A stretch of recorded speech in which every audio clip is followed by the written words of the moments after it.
about it.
Trekcast.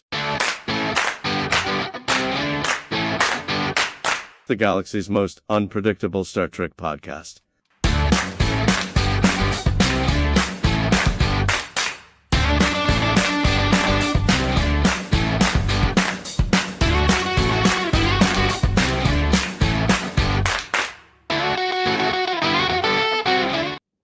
Live from Idaho, New York, and Michigan, home of the Wolverines, this is Trekcast, the galaxy's most unpredictable Star Trek podcast. Today on the show, we are going to be talking about Star Trek First Contact. Plus, we've got Star Trek news and your listener feedback. And now, reports of their assimilation have been greatly exaggerated. It's Daniel Reyes and Dan Lombardo. What's going on? Hey, what's up? Check out Dan. It's it's the first week in November. There's still a lot of leftover spookiness in the area. Oh, I love it. Oh, yes. Checking things out. You gotta I keep think we're good. Just remember, no job is too big, no fee is too big. And we're here for all your supernatural needs. How was your Halloween, guys? Good. That is My so kids awesome. are old enough where my oldest son is in college, and my youngest son is old enough where he just goes trick or treating by himself. So him and his friends. Right on. So I think that last year was the last year that I went trick or treating with my kids. Well, It's all right. You'll have grandkids before you know it. You'll be doing it all over again. there you go. God! There you go. And see, I black out my house because as a single man living in a home alone, it's weird to be like, "Hey, you kids want some candy?" Yeah. You know what you should Halloween. do? You should put an ice cream truck in the driveway and Oh, then a God. sign that says lots and lots of candy, and just That's right. see if you can make the news. Can you help me Or find my just like puppy? a white Ford Econo van that's like Yeah. got Oh, God. spray paint on it, free candy. That'd be great. No, Yeah. I'm not doing any of those things. Halloween is that's my wife's favorite holiday. Oh, so nice.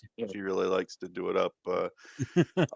I bought her one of the surprises I got her this year is Lowe's had a 6.5-foot Jack Skellington dressed as Santa Claus, animatronic, talks to you. It's got a little motion sensor, so I bought that for her, and it's great because it can stay out for a long time. You can set it up at like on October 1st, and because it's Jack Skellington from Nightmare Before Christmas, you can leave it up until Memorial Day, really, so, Right. which is probably what's going to happen. I don't know what's going on in the rest of the country, but in the Northeast, all those people that bought those 20-foot skeletons a few years ago, they've just been leaving them up year round. There's a couple places where you can drive by in April and there's just a 20-foot skeleton in the yard. They must just be a ton of work to put up. Like one of my friends has one of those 20-foot skeletons and like an 8-foot dog, and it's like, man, that's a lot of. I don't have the room for any of that. Like, I don't know where you got to like bury it in the backyard and dig it up every year. Yeah, like I couldn't imagine, man. It's crazy. There's a house a couple like the next street over, and they just do up their yard giant for every holiday, like Halloween, Christmas. I think one year they did it for Independence Day. They had like a bald eagle, like a giant one. Oh my god. It's Yeah, ridiculous. you got to pick your battles. Like, my wife's favorite holiday is Halloween. So, she decorates, she brings out the Halloween decorations. And my favorite holiday is Christmas. So, Okay. it just looks like Santa Claus threw up in our house. And, we do a little bit of decorating for the other holidays. I'll put out a green little something for St. Patrick's Day and some red, white, and blue. I mean, I love Groundhog's Day. But That's my favorite holiday. who doesn't love Groundhog's Day? It's so ridiculous. Right. So, yeah, Halloween, fun holiday. Everybody had a good time. I dressed up as my wife dressed up as Freddy Krueger, and I dressed up as somebody that only who lives in this part of Michigan would understand. There's I think I talked about it a couple weeks ago, but there's a local farmer named Gene. He's known as Gene the Pumpkin Man. He passed away last year, and he had a big giant farm and sold pumpkins every year. Oh, okay. And his thing was orange. He had, he dressed in orange, had orange stuff, drove an orange Cadillac, orange hat. And so when he passed away, his family had an estate sale, and I actually own one of his button-up orange shirts. And so I wore that and an orange hat like he used to wear that I got off of Amazon. So yeah, it's something there's a lot of those like local legends. We've got a few over here too. Yeah. It was all good fun. Everybody at the party that I went to recognized me right away. So That's cool. Right on. We had my birthday party yesterday. Happy birthday! Yes, thank you. Yes, happy birthday, Daniel. Yes, thank you. And we went to the Jedi Alliance, a giant arcade here in Spokane. And, nice. Yeah, and the kids went nuts, especially the boys. For 12 and 14-year-old boys, that was like the best place ever. That's So, great. Yeah, they went absolutely nuts. And then we got pizza afterwards and then got to watch the World Series. So Oh yeah. Yeah. What's better than that? Playing video games and pizza and baseball? Yeah. Very yeah. The boys loved it. Yeah. So a I place stayed up near me just opened up. And it's a rec room. Like rec, not recreation, like WRECK. And I just saw a Facebook post about it. But I think what it is like you go in there and you pay, and whatever's in the room, you can break it. Like you can choose a baseball bat. Yeah. Nice. Yeah. They have one of those in Spokane, yeah. I kind of want to check it out with the goal of like I want to get kicked out of this place. I want to go. I want to like I want them to be like, no, sir. You went too far. You broke too much stuff. Too much stuff. Like, what do you mean, sir? You broke the register. I mean, yeah. Wasn't that part of it? I like taking appliances, that we don't use anymore, drills or anything with a cord on it, tying it up in the backyard and just shooting at it. Nice. Okay. You wanna get them to kick you out, Dan? Yeah. Stuff your pockets with some fake blood packs, and then put them in the stuff that you're about to smash, right. And then be like, "I beat it so bad it's bleeding." It's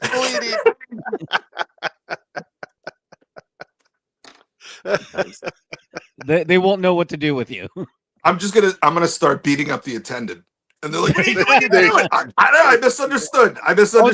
Then you don't need blood packs. It'll have its own inside. With a good lawyer. I wrecked him. I thought that's what it was. Wrecked him. You damn near killed him. Oh God. Oh man. Oh. Anyway. Well, so what are we doing here today? Yeah, so that's right. We're doing a podcast. That's right. We are doing a podcast. We got some live? news stories, a lot of different crazy news stories. And then we also got a review of Star Trek First Contact. Yay. So yeah, it should be fun. Well, we should probably get to it. So let's play the Star Trek news. Let's do it. Star Trek news. All right. So our first news story today comes to us from the Hollywood Reporter, and it is a bit of sad news. This just came over the wire this weekend. But from what I read in another story, Ralph, is it Senensky? Senensky? I don't know. I'm sorry if I'm butchering that name. He was the last surviving director from the original series Star Trek. Oh wow. That's what it Yeah. said in another article. I don't know if that's true, but that's what it said. He was 102 years old. Oh, He also, gone too soon. Holy yeah, That's a good run. that's a good run. He also Unless directed you're a Vulcan. Right. Unless you're a that is- Vulcan, and then that it's is like, middle oh, age. he had so much life to live. Mhm. Yeah. Taken cut short. But for a human, yeah, he Yeah, held on. 102 is a good run. That's in fact, it's one of the best runs. Yeah. He directed multiple episodes of Star Trek and the Waltons. He died in a hospital in California. They say that he was 100% sharp until the end. I don't have a cause of death. I would imagine it's been 102. Yeah. Yeah.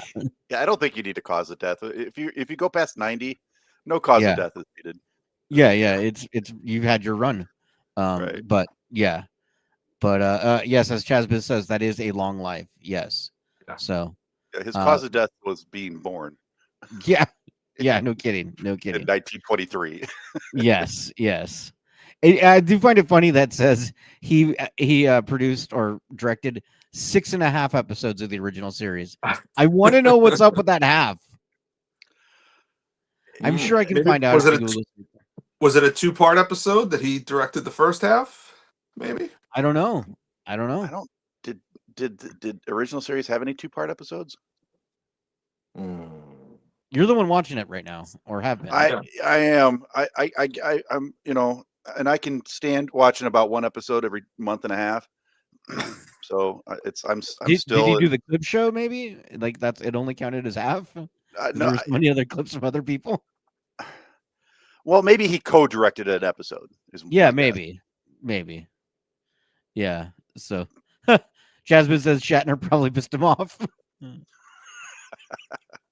that could be. So okay, but yeah, that's that story. All right. Our next news story. The Menagerie. The Menagerie was a 2-part episode. Oh, okay. Our next story for we're gonna play this while we get to since it's still going on.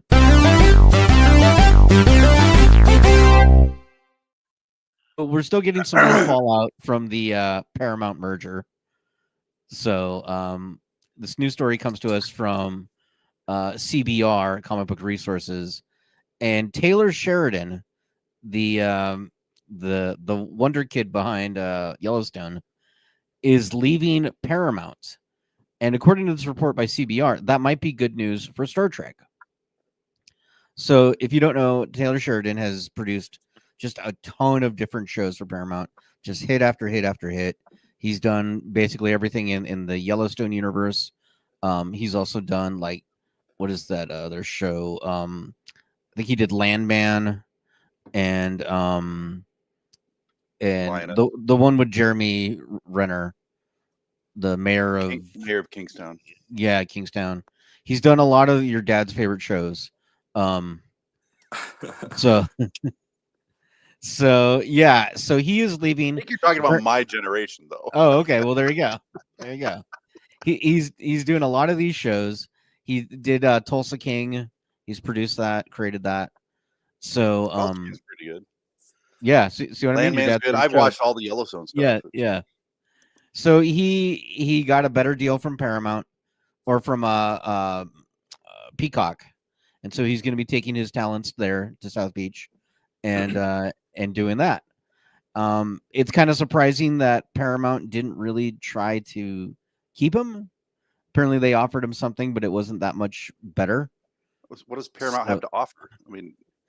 I mean, they've got a ton of money right now. The Ellisons have just basically an unlimited supply of money.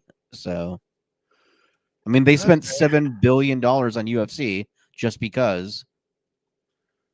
Well, maybe they spent all their money on professional wrestling or on UFC. Yeah.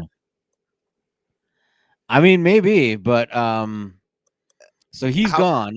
How could this be good for Star Trek? Right. How could this be good for Star Trek? Let's get to that point. So the idea is now that Taylor's gone, the main focus is going to have to be Star Trek because you don't have the showrunner behind all these hit shows. So those will pretty much naturally die on the vine. And so now you got to focus on your main franchises, which is Star Trek. I don't know if they'll die on the vine naturally. I mean, they'll probably die a very long and protracted death on the vine if Hollywood gives us any indication. I mean, they're still making the Walking Dead spinoffs as we speak, and right. But Robert Kurtzman's behind a lot of those, the brain trust. So yeah, but they're still awful. I mean, I know nobody watches them, but my wife and I stopped watching Walking Dead at a certain point, and then we thought about starting it back up. Let's start it back up. Let's see this thing to its conclusion. Because Walking Dead ended, and I'm looking and I'm like, no, it didn't really though. It just they just spread all the characters out on different so there's no absolution, there's no ending, there's no, they're just. Let me ask you, out of curiosity, when did you stop watching? So we stopped watching. There was 2 periods that we stopped watching. We stopped watching, and spoiler alert, we stopped watching after Glenn died. Oh yeah, that's when everyone stopped watching. Right after he died, or the end of that season? The end of that, we fizzled off at the end of that season, and then we started watching it again. And once they were able to kick Negan out of his home, then we stopped watching it again. We're like, this. It was, and the reason why we stopped watching it is because the good guys never won. They never got a solid win. It was just one horrible day after another, and the show started getting depressing because they couldn't. There was no light at the end of the tunnel, and I don't know about storytelling, but it seems to me like part of good storytelling is even in a show like that, you got to show them having a good ending every once in a while, like. But they didn't do that in The Walking Dead, so you got to give them a reason to live. They're just existing at that point. I told my wife, I'm like, if we were in the same exact situation, I would have eaten a bullet a long time ago. Yeah. In the Walking Dead world, in the Walking Dead universe. That's right. Because it's just there's no reason to live. So, but that's the going theory, anyways. That Taylor Sheridan, since he'll be gone, the focus will now shift towards Star Trek. What does that mean? We don't know for sure. It's just a theory at this point. But I thought it was interesting and thought we could bring it up. But speaking of Star Trek, we got a couple other quick little stories. For those of you who are missing book, David Ajala, book from Discovery, have no fear. He is returning to your TV screens, and he will soon be on Law and Order. So he is set to make his debut there soon. He will be replacing Makad Brooks, and he will be the new detective on Law and Order. So I always like Book as an actor, so that might be interesting. I don't know if I'll watch Law and Order, though. Yeah. And then our last news story comes to us from Cinema Blend. I don't know if you guys caught it this week, but there was a very special episode of the new Zachary Quinto show, Brilliant Minds, where he got to dress as Spock. So it was their Halloween episode. I saw a little, Yeah. So that was cute.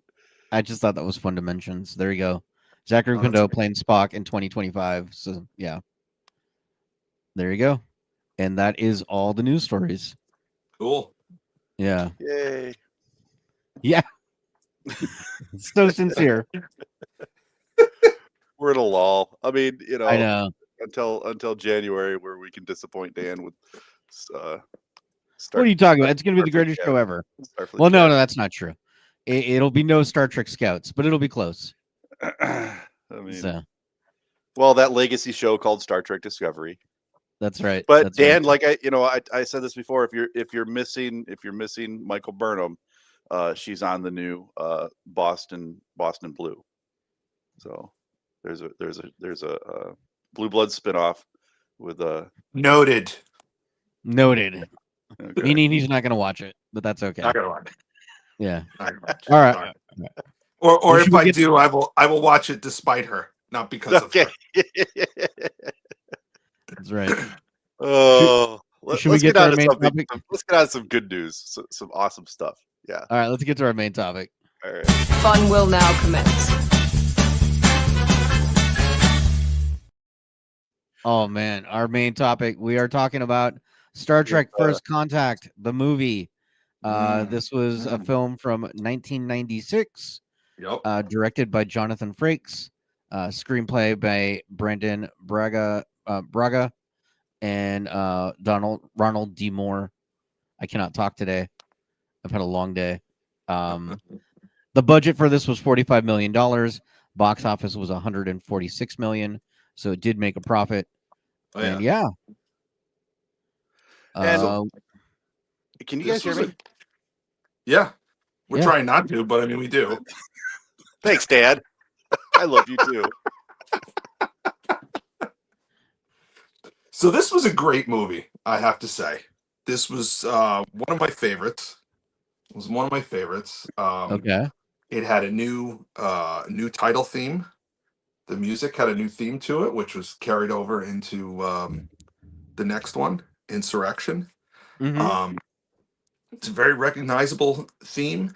It was the ambient music in the background at Star Trek: The Experience for years. If Mhm. you were sitting in the restaurant, you would hear this song come on. And to this day, when I hear that theme, I think just as much about Star Trek: The Experience as I do about this movie. So, yeah, I love this movie. I saw it in the theater. I had a bootleg VHS version of it that I Nice. watched over and over and over and over until I bought the a legit copy of it. Uh-huh. This was during like what I think of as the golden age. Excuse me, the golden age of modern Star Trek. You had the TNG movies going on. You had Deep Space Nine going on. Voyager was going on. Merchandising for Star Trek was It was at hot. its peak.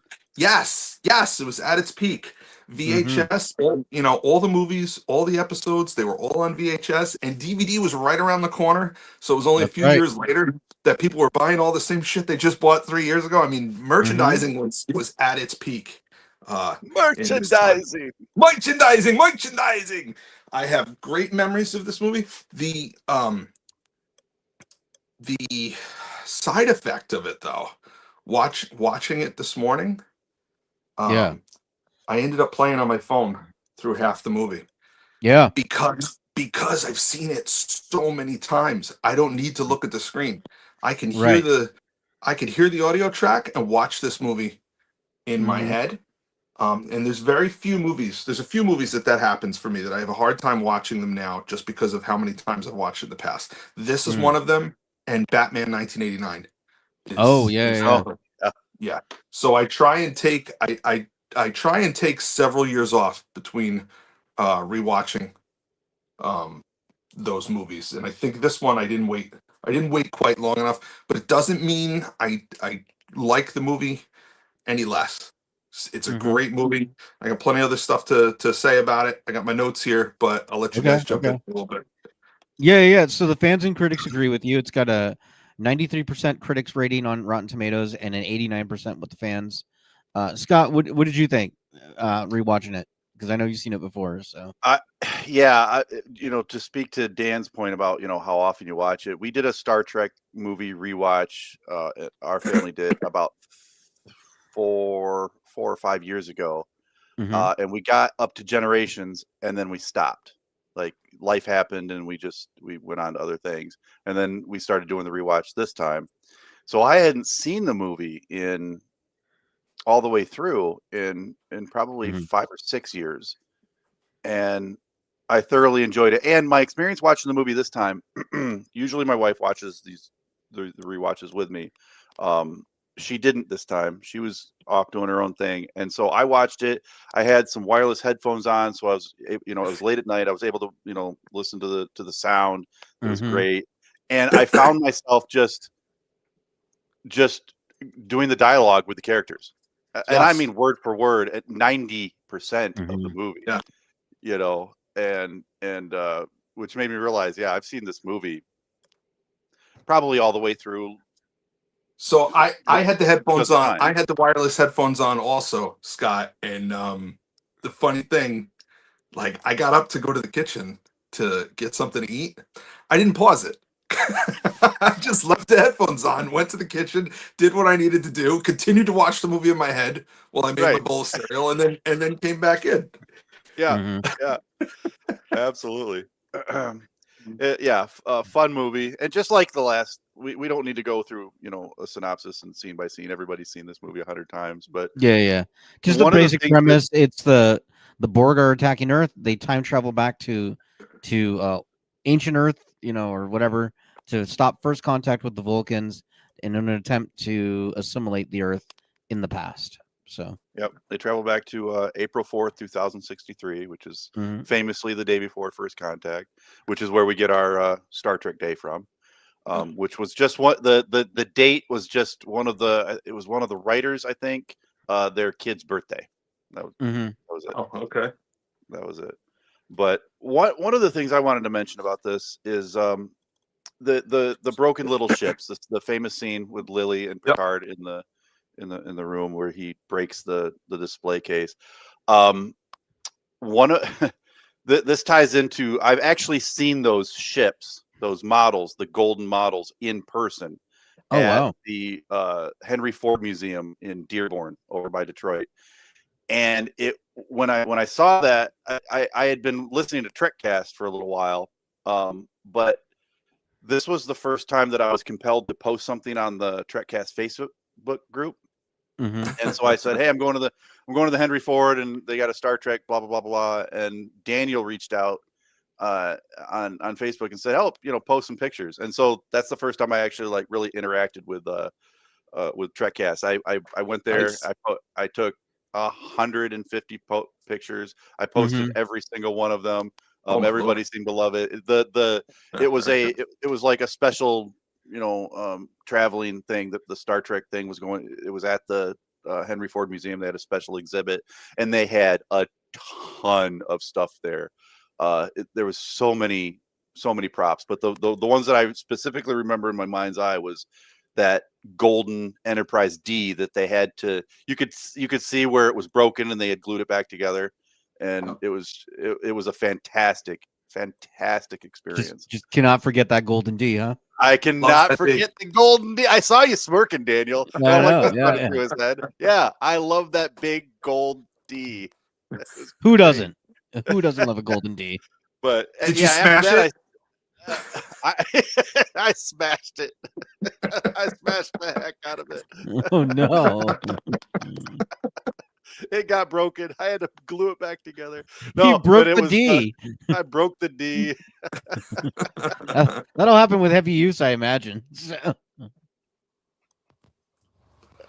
Oh man. Oh, but So yeah, this that it was movie had a good experience. quite a few Easter eggs and callbacks to Mm-hmm. other Star Trek episodes, other Star Trek shows. I just jotted a few of them down while I was watching. But in Picard's office, if you look, draping over the back of his chair is the Mintalkan tapestry. Oh I think the yeah. episode. I think the episode was that it's the one with the like prehistoric Vulcans where they think Right, he's a right. god, or they're Yeah. calling Oh, him the guy shoots the him with an Picard. arrow. Yeah, The Picard, right. yeah. Yeah, Yep. Ray Wise shoots him with an arrow. And yeah, so that tapestry was over the back of his chair, basically for the rest of the TNG run. And you could see it in the background in Generations. You could see it in the background in this one, and I think you could see it in the background in the next one. And I think Nemesis is the only one where it doesn't show up. Dan, the fact that you're bringing up tapestry and naming it. Warning, warning, nerd alert, nerd alert. That was well earned. I wear my nerd alerts with pride. There you I go. don't There you care. go. So Worf was in this movie. You know, everyone knows at this point in the chronology, Worf is serving on Deep Space Nine, and he is at times the commander of the Defiant. So it made perfect sense that the Defiant, a ship designed to fight the Borg, shows up at this battle. And you know, voila, Worf is back with the TNG crew for the duration of the movie. This is really the only movie where it makes sense that Worf shows up again. It's the only So movie where it makes like sense. that. Fun fact: Yeah. they had planned to destroy the Defiant in this movie, and the showrunners at Deep Space Nine were pissed. Yeah. So that line at the end was thrown in where Worf asks about the condition of the Defiant, and they say it's adrift, but it's salvageable, which means you will see it next week on the That's next right. Star Trek Deep Space Nine. Yes. So Robert Picardo shows up as not the EMH, but an EMH. And EMH. Right. Ethan Phillips plays the maitre d at the restaurant they go to on the holodeck. Yeah. Nurse Ogawa is back. Reginald Barkley is back. A lot of the extras on the Enterprise crew were the same non-speaking extras that were on the show for 7 seasons. And Cochran says the word Star Trek in this movie. And it was pretty cute the way they worked it in. You guys are astronauts in some sort of Star Trek? Yep. So it was great. I mean, he fit it in as best he could. So. Yeah. So the Borg were redesigned. The Borg were redesigned for this movie. They had movie prior money. to this, prior to this, they just had pasty white faces and a bunch of mechanical stuff on them, and they kind of made them look more, made the organic parts look more organic, and made the mechanical parts look more integrated with their bodies. And this design stuck around. Everything Borg that we saw on Voyager, they owe it to this movie. Right down to it's the same costumes and sets that they built for this movie that they used on that show for the next, 4 years or whatever that the Borg were doing everything. And then while I was watching this, I was just thinking about the Borg, and I was thinking about the Borg ship, and they make reference of when they start changing the environmental controls on the Enterprise to make it more like a Borg ship. And it was hot and it was humid. And then I'm thinking to myself that a cybernetic organism, I don't think they shower. And then I was imagining, what must a Borg ship smell like? It must be smell horrible. awful. Oh, it's humid. Yeah. It must be so bad. It must smell like an army barracks after a PT test. It must be so dank and rank. Yep. Yeah. Chat, tell us what you think a Borg cube smells like. I want to hear what people say. I want to see the different descriptions. Yeah. I mean, sometimes I walk into the karate school when there's already been class in session for like an hour and a half, and it's hot in the air. And I walk in and I have a thing that I say, "Ooh, smells like karate in here." And I imagine that a Borg cube smells like karate. Oh man. 102 degrees, 39.1 degrees Celsius is 102 degrees. Oof. Yeah. No, thank you. That's warm. That's. Desiree makes a good point. She says computers like cool and dry, though. You'd think they'd want to be that. Yeah. Yeah, absolutely. Well, you also have to figure that the Borg are made up of how many different species? Right. So there are probably different species that operate in higher temperatures, some that have lower temperatures, some high humidity, some low humidity. So this is probably the median humidity.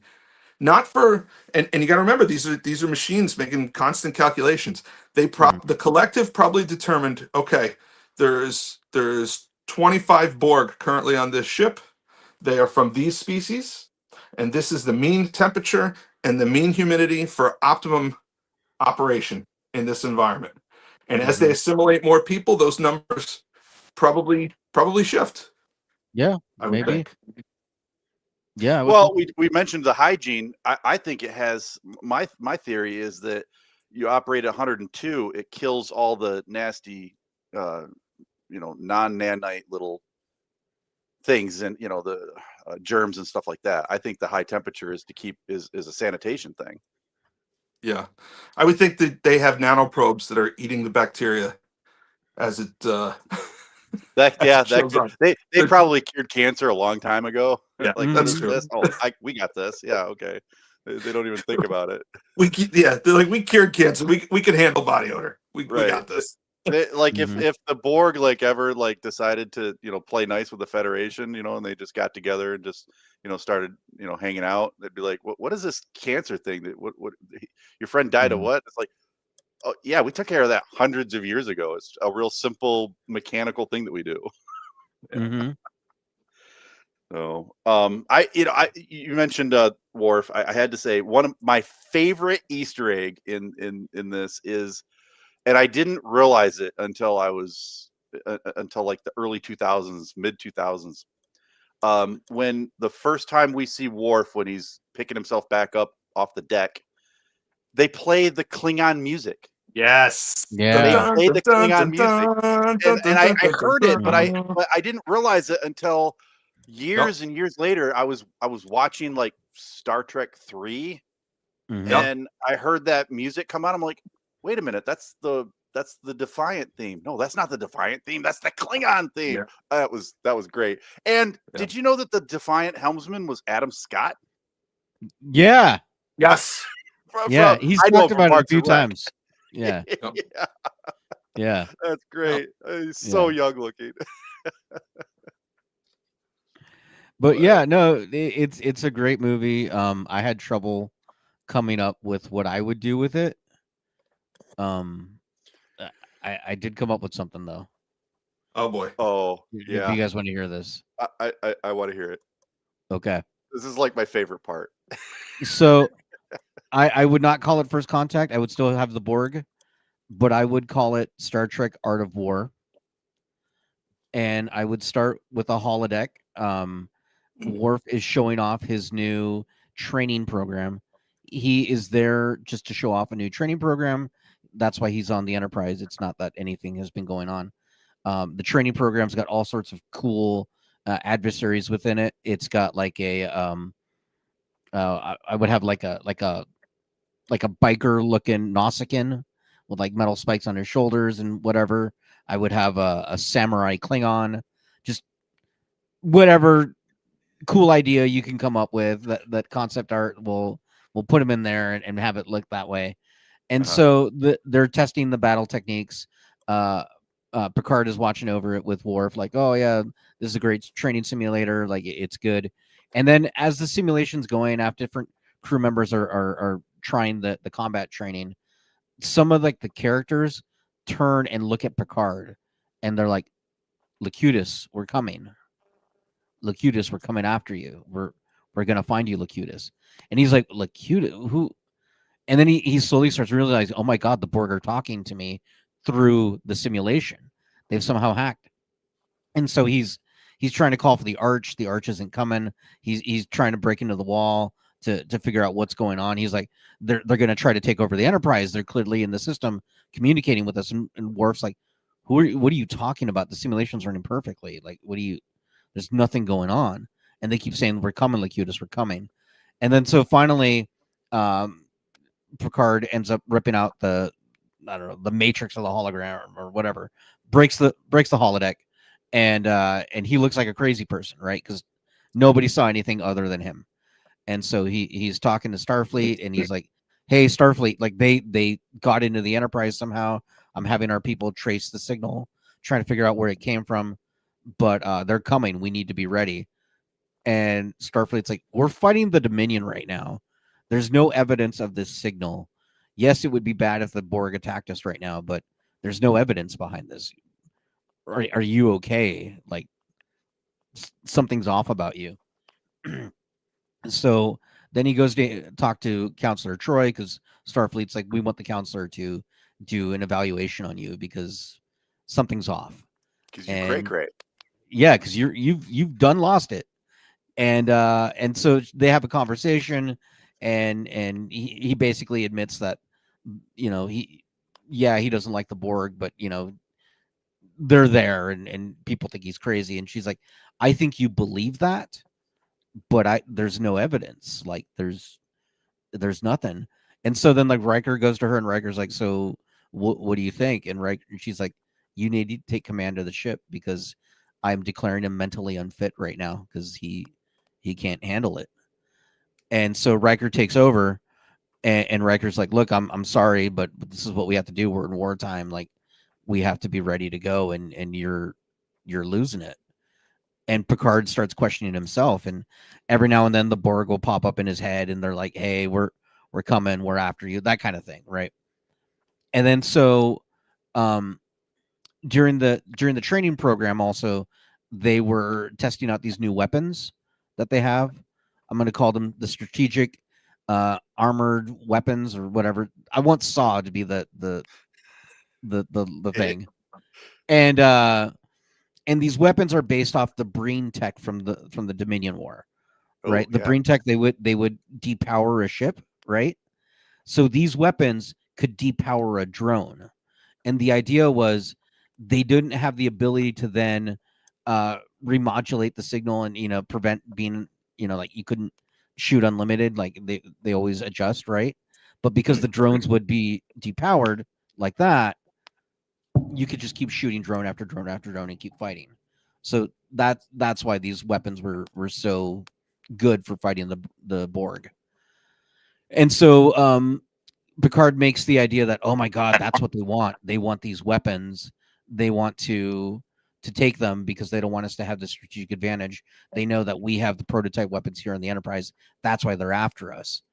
And Riker's like, yeah, that makes sense, but what do we do? Because we can't just like go hide, and we need these weapons. Like, what do we do? And so Picard goes, well, they want us to go to these special like location. He thinks that that's where they're waiting, like that's where the signal's coming from. He thinks that if we go attack them there with the weapons, we can stop them before they really get going in the Alpha Quadrant. So Riker decides, okay, I'm going to trust you. You're a captain, but I will trust you, and let's go. And so they get there, and there's no Borg. There's like this just like giant portal, and they figure out that it is a transwarp conduit, right? Because it'll be the first time we see that. And with that system, they can then take over the Alpha Quadrant because they can appear wherever, right? Faster than warp. So they decide to go into the transwarp conduit. They get there. They're now in a completely different, we've heard of the Gamma Quadrant. We've heard of the Beta Quadrant. We'll give a whole nother one, the Omega Quadrant, like just completely out of nowhere, right? And it's the Enterprise alone, and there's multiple Borg cubes there. It is the Borg hive, like it is the dead center of it. And they quickly just take the Enterprise. And so Picard realizes, he's like, oh my God, they're going to take the weapons. We're going to get assimilated. We're right in the center of all this. We're going to get killed. And then he's talking to, we're going to introduce the Borg Emperor. So no longer the Queen. Like the Queens are like the lieutenants, but at the top is the Emperor, right? And the Emperor is like, hey, we don't want your weapons. We don't give a shit about your weapons. We've had Preens in the collective for a while. We know about these weapons. And then Picard's like, well, what did you want? What is it that you wanted? He's like, what we want, the reason we wanted you, Locutus, is because you're a good tactician and you run on your instinct. And that's why we put you in the hive originally, is because we needed your battle instinct in fights. And that's why you were such a deadly Borg. And so it becomes like a chess match between him and the Emperor on saving his crew and saving the Enterprise. So ultimately it ends up that the whole problem with the whole reason that the Borg wanted him and his instinct, but the reason it never worked, is that the Borg operates on ones and zeros, right? Binary. Everything is this or that. Whereas human instinct doesn't operate like that, right? It's all based off of experience and knowledge and just gut feeling. And that's why the instinct never worked for the Borg, and that was their downfall. So that would be kind of it. Okay. I haven't like fully fleshed it all out clearly, but I have Sounds the like a nuggets of it. fantastic story. I'd love to. Yeah, I'd love Yeah. to see that. And I'm telling you, in a couple years, we're gonna have AI flesh these all of Daniel's stories out. That's right. I want to see. I want to see. Star Trek: The Daniel Files. Yeah. The Reyes Files. Yeah. I mean, and Yeah. it's coming. You know, we've talked about it on the show. I mean, it's but it's around the corner for real. It's coming. Yeah. So I think I said a couple different times I love this movie. But I'm still me. So here's my list of nitpicks. Go for it. Go for it. Yeah, I've got one too. All right. Picard shouldn't face the Borg, is what Starfleet thought at the beginning. Yeah. Despite the fact that he had faced them several times already. Yeah. Tail end of TNG. But that's fine. We understand they needed him to not be at the fight so that he could arrive at the fight. I get it. Mm-hmm. Picard and Lily defeat two Borg by luring them into the holodeck and disengaging the safeties so that they can use projectile weapons to take them out. I defy you to find a hole in that logic. It's right here. You ready for it? Yeah. You ready for it? 10 minutes earlier, Data took about 20 rounds of automatic weapons fire and barely flinched. Mm-hmm. Took him right in the chest, and looked down at his messed up shirt and said, "Greetings." Yes. So that didn't quite add up to me. I mean, I think the Borg are more sophisticated, or a more sophisticated machine than Data is, but it's just my nitpick. Real quick to interject, my nitpick on that scene was not the Borg part, what was the Data part, because Data got shot with an arrow once and by Counselor Troy, and he's like, "Oh, it just barely missed the servo mechanism, so you're good, Counselor." But she gets shot by this, automatic weapon, and apparently he was fine, even though an arrow could have damaged him. Mm-hmm. So yeah, continue. So after the warp flight, when they turn the ship around and they face it towards Earth, Cochrane says, "Is that Earth? It looks so small." And Riker says, "It's about to get a whole lot bigger." And that always struck me as being backwards. It's about to get a whole lot smaller because you're about to meet a bigger alien life forms who are going to clue you in to the fact that you are a part of this intergalactic community now. There are all of these other races out there, and Earth just got a whole lot smaller. So that line always bothered me a little bit. And in my head, smaller would have been a much better line. My headcanon is they warped that way, and now they need to warp back. Yeah. So it's going to get bigger on the ride back. That's the way I justify it in my headcanon, but I really wish it was the other way around. Things I never noticed before. Not that I never noticed them, but I never put two and two together. Geordi's wearing sunglasses down on the planet. Yeah. Not that it's too sunny. It's that he's got mechanical eyeballs that he doesn't want people looking at. These people from the past. I don't know how I never picked up on that since 1996 to now. And I just got a few pieces of trivia that I looked up that I'll share. Okay. This one I was surprised to read. Tom Hanks was supposed to play Zefram Cochrane. Yeah, I knew that. Yeah. Yeah, that would have been crazy. Yeah. I sometimes I think I wonder if the how would that have affected the budget? Would it have been as good a movie? Would they have had as much money to spend on the movie, or would they have gotten an influx of funding from the studio because they would recognize this is not only a Star Trek movie, this is now a Tom Hanks movie, so we can expect that faction of people to come see it. I don't know. Also, Tom Hanks is a Star Trek fan. Giant Star Trek fan. Yeah. Yeah. But he was doing he was right in the middle of the hit, directing and starring in That Thing You Do. So he couldn't everybody knows That Thing You Do because we all have the DVD. That's right. That's right. No. I watch it every Sunday. Yeah. Good song. I still love that. It is a good song. It's catchy. It's a catchy little ditty. Don Stark played Nicky the Nose. Do you know who Don Stark is? No. He played Bob Pinciotti on That 70s Show. Oh, wow. Donna's dad with That's the why he afro. looked familiar. Oh, Yeah, wow. okay. I did not know that. I was focused. See, I watched last night. I also watched the commentary. The DVD's got 3 different commentaries, audio commentary, and I watched the one with Jonathan Frakes, and it was so much fun to watch. And he was pointing out that the guy next to Nicky the Nose, that he's like, that Picard is like frisking to find a weapon. The one that says, "Hey, I'm going to start taking that personal." That was the stunt coordinator. Oh, okay. Okay. Yeah. So Jack Shearer appears as Admiral Hayes, and he later reprised that role in 2 episodes of Voyager, which is interesting because his ship was destroyed in this movie. So I guess he didn't go down with the ship.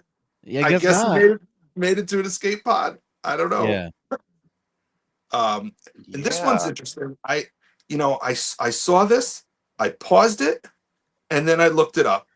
At the end, when the Vulcan ship lands, Riker is talking to Cochrane, telling him, hey, they're going to want to talk to you. And he's standing right next to him, and Frakes is clearly looking up at Cromwell, James Cromwell. And I know that Frakes is not a short dude. So I looked it up, and Frakes is 6'3", so he's a tall guy. Cromwell is 6 feet 7 inches tall. Good Lord. He is a huge dude, right? Oh my God. And upon looking that up, I got this little nugget that he is the tallest actor ever nominated for an Academy Award. Wow. So Wow. He's a tall dude. Yeah, But yeah, Frakes go back mentioned and now the next time you watch this movie, that part's gonna come up, and you're gonna be looking, you're gonna see Riker like this. Hey, they're gonna want to talk to you, and you're gonna think back to this moment. That's great. Crazy. 6'7"? Damn. Yeah, 6'7". yeah, he's huge. Wow. Oh my God, I didn't even catch it. You know how tall he is? 6'7", 6'7". Yeah. 6'7". God, Oh yeah. Nonsense. Finally made the show. Ugh. Yeah. That's all I got. Nice. I got a nit. Okay. The Borg sphere. It goes back in time and starts immediately firing on Montana, right? Okay. I mean, and it gets off. It gets off a lot of shots. I mean, we can see from what we can hear and see, and it's the green, it's the typical alien green, barrage, boom, boom, boom. It's just shoo, shoo, shoo. And I kept thinking, I'm looking at it. It's Borg. It's 24th century, and I'm like, my truck unit in the Army, given the same amount of time, could have done as much or more damage to that village than the Borg cube or the Borg sphere did. What were they firing at them? Like harsh language? It just, some buildings blew up and things, but you would think that time period, that species, that technology would have been able to decimate that entire area. You would think that one photon torpedo would level the entire town. You would think. Were the Borg shooting at it? Yeah. So I went out of order. I went out of order on my nitpicks, and I skipped right over this one. Very similar to what you're saying. I have on here, Borg could have traveled back in time first, and then travel through space to Earth instead of vice versa. Yep. Instead, they traveled to Earth and then went back in time. Yeah. Go back in time where you are, and then travel to Earth. Or they don't have the imagination for that. Why even go to Earth? You know what you're stopping is first contact with this Vulcan craft. Yeah. Intercept the craft, assimilate that, send that down to Earth, and it's a whole different first contact. Yeah, that handshake will go a lot different when the tubules come out, and now you got you got a 6 foot 7 inch tall Borg running around Montana assimilating people. Mm-hmm. Can you imagine he gets assimilated, but he's still got a ton of alcohol in his system? Yep. Yeah, he's just falling all over the place. He's yelling 6'7", 6'7". Oh god. Resistance All I know is is futile. of the three of us, I'm probably the only one that's been to Montana, so I totally get just rage shooting at it immediately. So,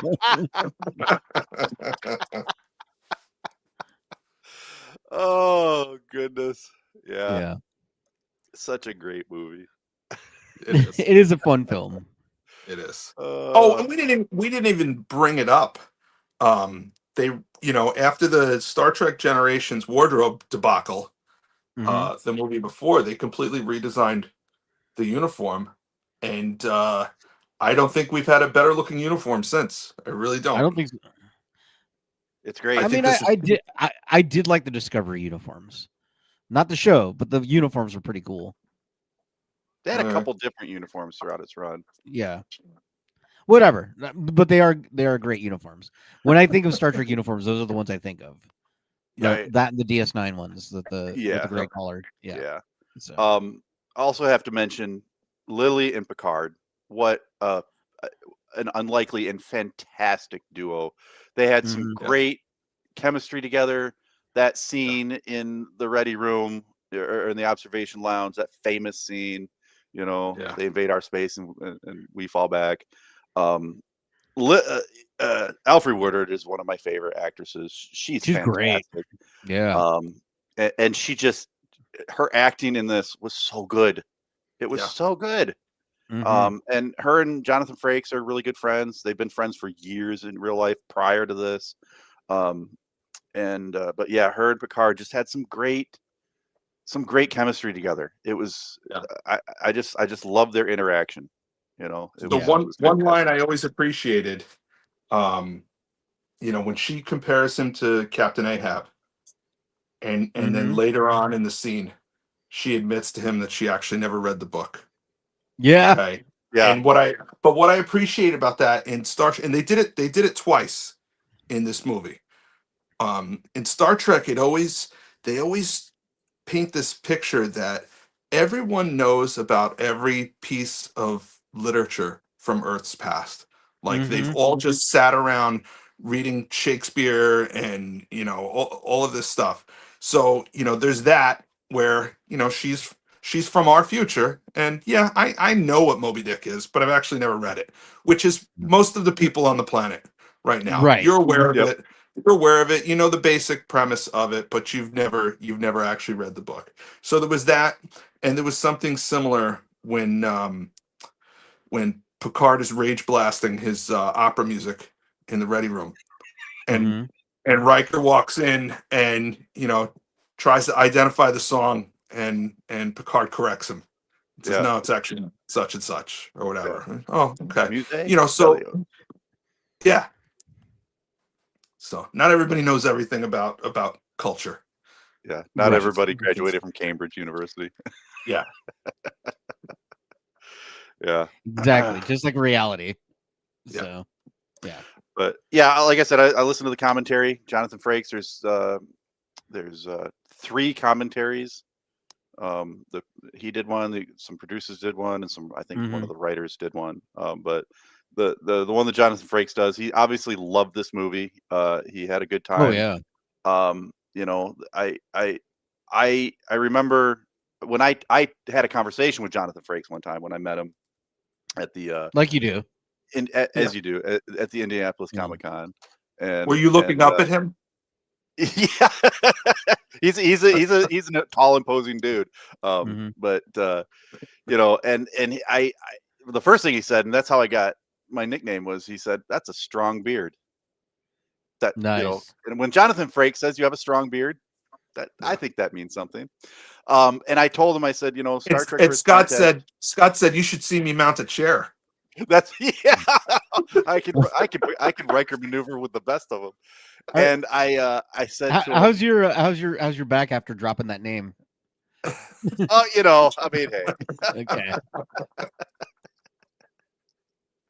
Yeah, old exactly. blue eyes. That's right. That's right. So I said to him, I said, Star Trek First Contact is my favorite Star Trek movie. Mhm. I loved what you did with it. And even my wife chimed in and she's like, yeah, he says it all the time. Star Trek's his favorite movie and you're his favorite Star Trek director. And I said, if they had allowed you to direct Star Trek Insurrection or Star Trek Nemesis Mhm. instead of that guy that they had directed, you'd be directing Star Trek 23 right now. And he looked at me and he's like, from your mouth to God's ears. Like that's exactly what he said. And I'm like, yeah. Because the douchebag that directed Star Trek Nemesis, Mhm. Bird or whatever the hell his name is, Berman? destroyed the franchise, Yeah. the next gen movie franchise, Yeah. because he knew nothing about Star Trek, and that's one of the things that Frakes was talking about in the commentary is, he understood that he wasn't, a big name director. They were hoping to get somebody like Ridley Scott or, Mhm. an action director. But they also knew that these guys knew nothing about Star Trek. And so they approached Frakes and said, you've directed a lot of next gen, Deep Space Nine, Voyager, will you direct this? And he's like, absolutely. And Yeah. he wanted it bad. And Yeah. I just think that he's, I've said it before, I'm a huge Jonathan Frakes fan. I think that Mhm. he should be part of the franchise moving forward. I think he should help shape it and guide it. And that's my 2 cents. So Nice. yeah. Well, we've already got Jasmine waiting, so we should get to listener feedback. So let's do that. Let's do it. Listener feedback. So so real quick, if you guys want to get into listener feedback, we are on all the social media channels, so you can send us messages there. We also have got a voicemail line that you can leave us a message at. It's 570-661-0001. That's 570-661-0001. And we'd love to have your voicemails. I did ask in our Facebook group if I told them that we were going to review First Contact. I wanted people's thoughts and their favorite scenes. Craig said that his favorite was the assimilate this from Worf. Juan said this is just a great movie, loved it all. And Gabe said there are so many great parts in First Contact. Mike Medina wanted to know what is the deal with Lieutenant Hawk. I'm not sure what the deal he means other than he got assimilated. Yeah. That's Neil McDonough. Yeah. Very young Neil McDonough. Yeah. Very young. Yep. Yes. So, but yeah, we got Chazbis, so let's bring him on. There he is. That brings up another nit. Several of the Borg were phasered off into space. Yeah. Worf takes his phaser rifle after he says, Captain, they've adapted. He takes his phaser rifle and doesn't set it back on the deck with its mag, because they show that Picard shows that it will magnetically, it's got a magnet Seal, on it. yeah. He just takes it and throws it. And I'm thinking, what happened to that? Hello. So I guess I imagine before they head back to the future, they kind of zip around the solar system, beaming up all the crap that they left lying around that shouldn't be there. Yeah. Well, what about the Enterprise episode? Remember? Oh, I've got one more. I've got one more nit. The deflector dish. He says, "Don't shoot the deflector dish. It's charged with anti-protons. It'll destroy half the ship." Boy, I hope the Romulans don't get wind of this information. and also, how did my last nit, and then I'll shut up. How did Riker, Geordi, and Cochrane get back to Earth? Yeah, that's true. Yeah, because they were using. It looked like they were using Apollo type technology, or well, that's a splashdown situation, right? Mm-hmm. I don't know. Are there any big lakes near Bozeman, Montana? There's a lot. It could have landed like Elon's rocket, so yeah, that's true. Yeah, I it guess could have landed, and then they drove a truck or something. I don't know. I think the weakest part, and maybe Elon Musk was alive. He'd be like 100. So yeah, all right. He'd be Robo Elon by then. So Probably. Be a brain in a jar and a. Oh God. One of those heads like in Futurama, just a head. Yes. Yeah. Did you rewatch the movie, Chazbiz? I didn't rewatch it, but I saw it in the theater a couple of years ago, and that was the first time I ever seen it in the theater. So totally worth it. Nice. Right on. And that's the thing about watching something in the theater, because like Dan was saying earlier, that he can just listen to it and not watch it. But when you're in the theater, you don't use your phone. You're 100% invested in the movie. So That's right. That's right. And it's awesome to see it in the theater because until you pick release up the chicken. parts. Well, you kind of like, because it's such a big screen, you're usually not like looking at other parts. You're just like sometimes looking for mistakes, or you're looking for other things, and sometimes you pick up different dialogue too. So yeah, it demands your attention. Mm-hmm. Yeah, I think the weakest part of this movie is the Earth parts. Mm-hmm. I think that's the weakest parts. A True Prime is saying, I thought it was on time. It said 8 a.m. I got here for listener feedback. I think the times change got you, buddy. Yeah. I think that's what happened. Yep. Yeah. Hey, it was nice having this extra hour, though. I was like, oh yeah, man. I slept when the in. show used to launch at 10 a.m. It's kind of nice. Yeah. I'm actually well rested. Are you the kind of rested. person where the time change is going to affect you for the next month and a half, or are you going to just brush it off? Yeah. I've already forgotten about the time change. I'll be back to normal by tomorrow. I'm looking at the clock. It says 11 o'clock. It feels like 11 o'clock. Mm-hmm. Yeah. Except when the light goes down at like 5:30. There's that. Yeah. I get that. I work third shift, so I'm not used to that. Every once in a while in the summertime, I see that giant glowing orange orb. Mm-hmm. So I'm like, it's the light. The light. I hate the light. It blinds us. Yes. Yeah. What do we got this week? The last of Con is this week, the last episode. Yes, it is. Are you guys going to review that next week? Like finish her up? We'll finish up the movies, I think. We can get to Con after Thanksgiving and all that. So okay. Yeah. Hey, Glen Lake is in Bozeman, Montana, and it's 301 acres. So I don't know how good there is for a splashdown, but okay. I got another question. Is when they were fighting where the missile silo was, with and they're just shooting all the guns in there. It's like, think how dangerous that might have been. Yeah, there's a warp core. Oh, yeah. I mean, a warp core, but a missile, because a missile. It's like basically if you hit that, it's gonna leak. Yep. It's like that'd be so dangerous. I heard some people say, "Well, where did they get the antimatter? Where did they get the and all that?" It's the future. We figured it out. Well, here's the thing. all these things, like the Romulans use a quantum singularity, the Federation uses matter and antimatter.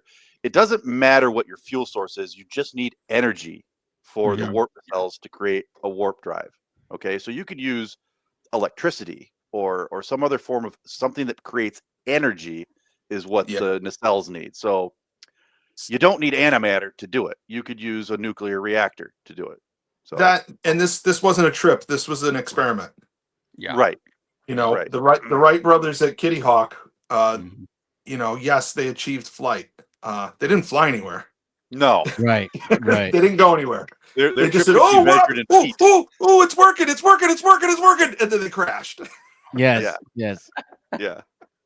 So Wild Bill says it is our future. They probably improved landing tech. And Atreyu Prime says he watched Stargate for the first time this weekend. It was awesome. Next rewatch, maybe. I guess the next one we're having. So we're doing the next movie, right? That's the next. Yeah. Which one is it? Insurrection. Yeah. The extended episode. The okayest Star Trek movie the lost episode. That's right. The lost episode. Yep. It was the okayest movie ever. We're watching season 8 of TNG. There you go. Oh my gosh. Oh, and Dan, I figured out Glen Lake is about 3.5 hours from Coeur d'Alene, so it's drivable. Yeah? I can go inspect it and let you. Go check it out. If a splashdown would be appropriate there. Report back to us. There you go. By next week, I'll just take off. Forget it. I'll just go drop everything and go do that. I'd like to see how accurate, like the Apollo missions, like where they landed, how close it was to where they wanted to land. Yeah, Oh, I know. I yeah. think there's a Chosen reason they ocean use for- the ocean. The ocean, Yeah. yeah. Since it's Big the target. biggest thing in the world. Because I would imagine Yeah. even Lake Michigan would probably be too small of a target. Yeah. Well, like I said, Elon's got those rockets that can land. So this is how many years? Yeah, maybe it was from something now. like that. So But you're he like, also aims for the ocean. it'd be so- easier to land now than Yeah. 50 years. That's true. Yeah. And And Elon plus- Musk is part of Star Trek lore. Captain That's Orca. true. That's true. mentioned him. Yeah. Yeah. That's And funny. then we'll probably have a flying car coming out soon. So In fact, he mentions them in the same breath as Zephyr Cochrane. He Yeah. lumps them in the same group. Yeah. Well, we got flying car prototypes now, so yeah. yeah. And then so- I was listening. He was on some podcast and he was talking about he's going to invent a flying car. yeah, a lot of people say that. We'll see when it happens. I don't but know. If anybody is crazy enough to actually attempt a real one, it's Elon Musk. Yeah. Yes, and yeah. has the funds to do it. Right. Has the funds to do it. Yeah. I don't know. Yeah. The dude's worth $500 billion. Yeah. It's Yeah. crazy. It's Yes. crazy. So All we right. could have a flying car, which would be crazy. And then have nobody like drive it. It'll be just AI, and we got to depend on AI working right occasionally.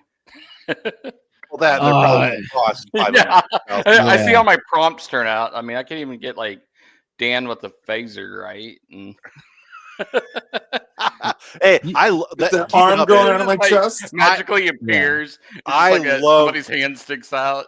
I love those AI things that you're doing, Chaz Biz. I absolutely love them. Oh, they're hilarious. Yeah, they're Yeah. great. I It love was them. crazy because I just took your pictures off, your profiles, Oh, geez. and then I combined them on ChatGPT, and I was like, make these guys into action figures, and then it was just weird how I half-assed did it, Yeah. and then that new Sora, app that's out, I went on there and boom, Yeah. just like typed out Well, a prompt. I appreciated it because my character in that looked very svelte. Yes. I My wanted you wife guys was to look like the looking- legends, like Yeah, Yeah. my wife was Star looking Wars at it. legends where they're all buffed She up com- and everything. She commented. She's like, "I want to talk about this Scott action figure." She was like, "Ooh la la!" What do we want to talk about here? Huh? Yeah. She's gonna get you some protein powder and Yeah, She's like, your low carbonate buddy. No more. Right. yeah. Let's get to this. And so it's only egg whites, Scott. Hey, That's go right. go back and ask it to make an inaction figure, and then you'll get a true representation of the three of Right, us. yeah. I'm gonna try that. Oh my Awesome. goodness. But it's fun. Now, Danielle, you're gonna see Paddington the musical. Oh God! After that horrific thing, no, it's too scary looking. What happened? I Paddington put a musical is trailer in the group. They have announced a Paddington musical is happening, That's in and London right in now. the trailer they show what Paddington's gonna look like, and it looks horrifying. Ooh, It looks like looks like Paddington the Alf. horror movie. Okay. It's like Alf had Yeah. I still need to see Paddington intercourse too. or something. Oh yeah. We'll get to that. We'll get. To You that. really don't, Scott. What are you really talking about? Paddington 2's amazing. Hey, Paddington, it's on Netflix right now. Oh yeah, they all are. So Check it out. Great movie. All right. Paddington 3 's Paddington actually and Paddington and wrestling. That's where I draw the line. there you Daniel go. hates There you go. Paddington and wrestling. I understand wrestling. It's You fine. either like it or hate it. But Hey, at the Jedi Alliance, they had the Star Trek pinball machine right next to the wrestling pinball machine, and I was Nice. in hog heaven between those two. Nice. that's awesome. Nice. All right. Well, we should probably Before be we wrapping take it off, up. can I Yeah. just do a little bit of house Yeah. cleaning? Go for it. Number one, I started listening to the Shatnerverse books, Okay. audio books. How are they? They're good. They're good. They were written by William Shatner himself, He tried.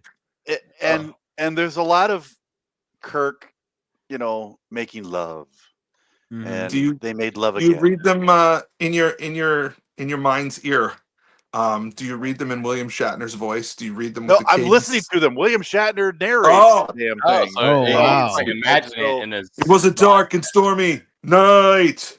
And well, there's a lot of sensuality about it. Heavy Uh-huh. petting. He's got this beautiful Klingon Romulan girlfriend. You'd have to listen to the thing. Okay. It's about his resurrection. His what? His resurrection. Oh, Yeah. all right. He is risen. Wait, yeah. Oh, yeah, I thought you said, it comes I back thought you and- said his red erection, but That's a whole nother D. like think he's you your buddy's downloaded golden the- retriever. I think I downloaded the wrong audiobook. Or the right Good. one. God. Yeah, so there's a prequel, and then the return is the one where it's set in Next Generation era, and I just got done with the sequel to that one, the Avenger. And then there's one more. I gotta hack this up. There we go. So, I also played Star Trek Resurgence. It's a download for. I played it on the Switch. It's kind of like a choose your own adventure kind of thing. There's no action. There's a few puzzles that you have to solve, but they're not very complicated. It's a very passive game. 95% of it is you just watching the story take place, which is a good story. It's I don't want to give away anything. If you want to check it out, it's like $20. It's fun if you don't want a lot of controller action. You just want to, make a few decisions every once in a while. You can choose. Most of the time, you're choosing between like 3 dialogue boxes, depending on if you want to be a jerk, a nice person, or something in between. There's a few puzzles to solve. It's you're playing 2 characters. One, you're playing the captain of a ship, and you're also playing a lower decker. Oh, that's cool. Yeah. So it kind of jumps back and forth. You'd be Doctor or Captain No on there, right? It has to do with the not the Iconians, Portal, the one from the episode where Riker goes down and the civilization has been gone for millennia, thousands of years, and he makes the return. That character Portal makes a return. So it's an interesting little storyline. See, I always thought maybe the Borg created those or something. I thought that was going to tie in, like maybe way back, like that technology where speaking of the Borg Genesis, they talk about that in the book series, the Shatnerverse that I'm watching, and it has to do with Star Trek 1, Star Trek the Motion Picture. Oh, okay. So, and the last thing I want to mention is Star Trek. The Grand Rapids Comic-Con is coming up. In Grand Rapids, Michigan, at the DeVos place, 14th through the 16th. Alice Krieg is going to be there, the Borg Queen herself. Nice. So that should be a good one. Anybody in Michigan, if you want to meet up, let me know. And then the week after that, Star Trek Chicago. This is an actual Star Trek convention I mentioned on the show before. I won't go through the list, but there's a really big celebrity list, including William Shatner. So that's November 22nd and 23rd, Saturday and Sunday. I'm going to be there Saturday and the first part of Sunday. So I want you to message me on Facebook. I've already gotten one message, somebody that wants to meet up. We're going to do a meetup Saturday night, probably at the restaurant at the hotel where the convention is taking place. So stay tuned. Check out the Facebook group. I'll make an announcement when I'm in Chicago. We're going to meet up. I'm going to be giving away some of these awesome Trekcast stickers. Oh, that's right. So get a hold of me. Send me a message, and we'll do a meet and greet. Sweet. Very cool. Well, that's pretty much the show. I guess we'll be back. Whenever we're back. Probably next week. Whenever we're back. Right. Yeah. I might have a scheduling conflict next week. Okay, we'll figure it out. We'll figure it out. But the next movie will be Nemesis. So, or Insurrection. Yes. Whatever. Yeah, one of those. It's the one you sleep through the most. You play in the right. background. Did you say his erection? His erection, yes. I'll send you a very special link. You'll love it. Riker approves. All right. We'll talk to you guys later. Bye. Bye. This is Captain Benjamin Sisko of Deep Space Nine and Space God to the Bajorans. I have a mission for you. This falls outside of Starfleet guidelines, so I can't order you, but I'm asking for volunteers. Volunteers who will subscribe to the Trekcast YouTube channel, leave 5-star reviews on your podcast app of choice, and share Trekcast across your social media accounts. If we can make our audience bigger, we might have a chance against the Dominion. Are you ready? Subscribe, like, and share. Are you with me?